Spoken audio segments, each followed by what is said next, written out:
This is my third video for the week. Thank you again for all the Facebook likes.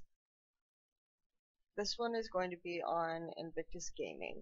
Now, Invictus Gaming is kind of hard to say a lot about them, more about them than I already have. I kind of had really, I won't say shallow expectations for them, but I had expectations that they might succeed or they might not. It's one of those things where I would say that I think that they'll top their group just because they have the tools to do so, but there's a huge chance that they won't, right? They could go anywhere from completely imploding in groups to making the finals. And it looks like they're imploding in groups, which I mean it's disappointing, but it's not unexpected ultimately. The thing about Invictus Gaming is I don't even think they would have made the tournament if not for the fact that the patch changed suddenly before the regional qualifier. The team seemed to have a good understanding of what was good on the patch at that time. They don't right now, simply because they're not really playing their style. The big problem with Invictus Gaming this year hasn't necessarily been the Chinese players only. I think Rookie's been the best player on this team all year. He's done extremely well.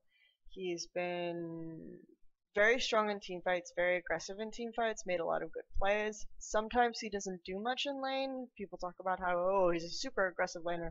But you only really have that perception of him if you only started watching the team recently. Sometimes he just farms. And that's something that Kakao does also. And that's the main point of this video is that Invictus Gaming's inconsistency comes from the jungle. And I'm not going to blame Kakao entirely on this. I think that if you have a super aggressive jungler, for ganks to be successful, you have to be more communicative. He might not necessarily trust his teammates, but he doesn't necessarily gank mid that often either, right? Again, this could come down to gaining vision control in the jungle, all these other aspects. Against Edward Gaming, they had a pretty good approach, right? They invaded Clear Love as a group. They did a lot of things as a group. Their shot calling seemed much better.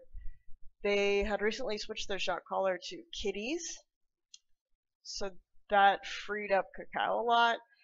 The team made some comments that with the patch change, Kakao was playing more team-oriented picks. He had a more team-oriented mindset. So that helped them a lot to play more proactively. I think for me, a lot of people are pointing about how important the top lane is. I think right now the most important thing is going to actually be the jungle. This is because most of the successful teams, what they're doing is they're having their jungler camp top lane. And this is a big thing, actually, that most of the Chinese teams are missing. And Invictus Gaming should theoretically be the best suited for it, because LGD Gaming, Edward Gaming, all year they had very low gold resources to the top lane, very low jungle pressure to the top lane. So Invictus Gaming should be primed to take advantage of the meta and do well at the World Championship given how teams are playing, because they have the style for snowballing the top lane and split pushing and controlling the game through the lane like that.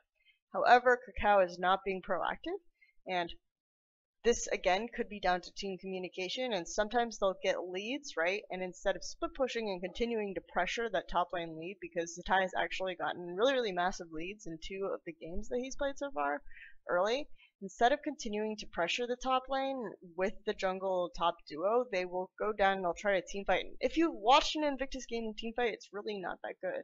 Kind of don't have the communication all the time. Sometimes they screw their stuff up or they don't stack the right abilities.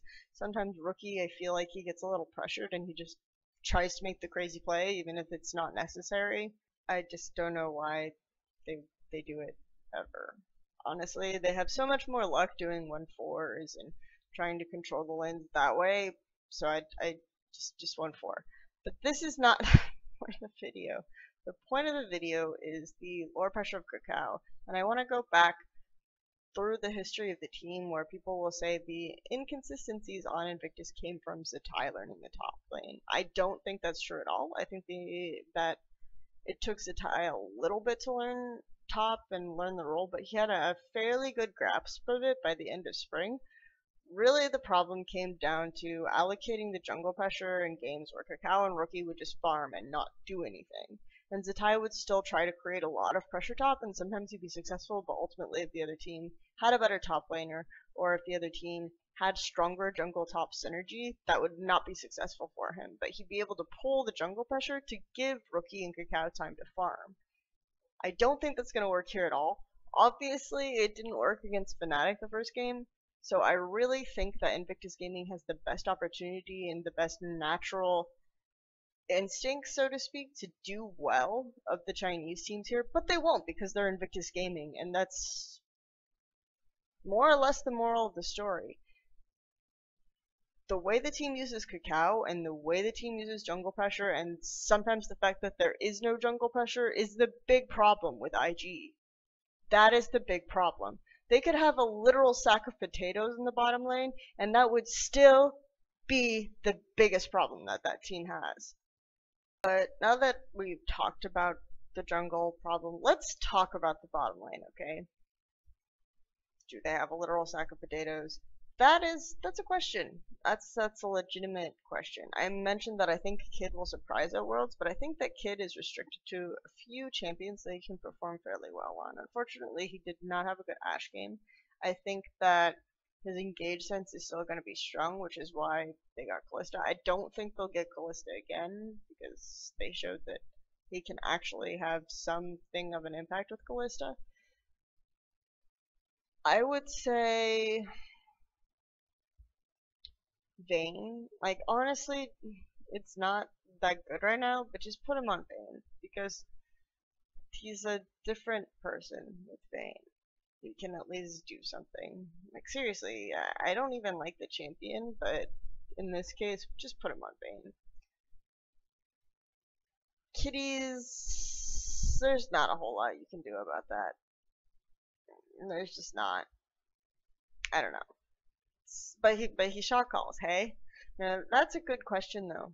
How bad are you before the fact, oh, he shot calls isn't a good excuse? And his shot calling isn't even that good, because we already talked about how abysmal IG's decision making is around their jungler, so yeah. I mean, there's not a whole lot the bottom lane can do, but they can stay out of the way, and as long as the communication is good around the jungle, and the jungle is making proactive moves top, I really think that Invictus Gaming can be fine and make it out of the group. I don't actually think they will, though, at this point. Anyway, if you liked the video, please subscribe. Thank you.